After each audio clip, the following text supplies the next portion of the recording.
বিসমিল্লাহ। সারাদিন সিয়াম থাকার পর এশার নামাজের পরে তারাবির পরে বাসায় আসি।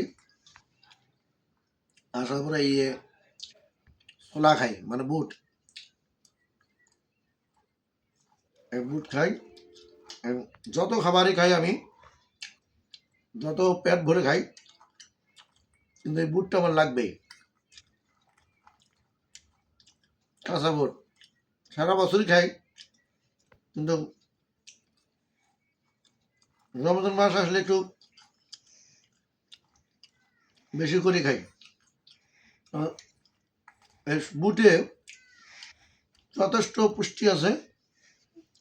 আর কার কাছে কেমন তা জানি না, আমার কাছে মনে হয় যে খুব বুটটা খাওয়ার পর আমার শক্তি আসে।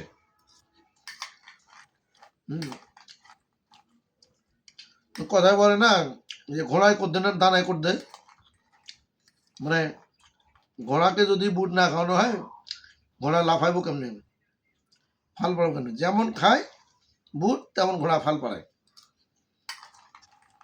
কি মজা, সেই স্বাদ। বিট লবণ দিয়ে, কিছু চৌরস গুড় দিয়ে,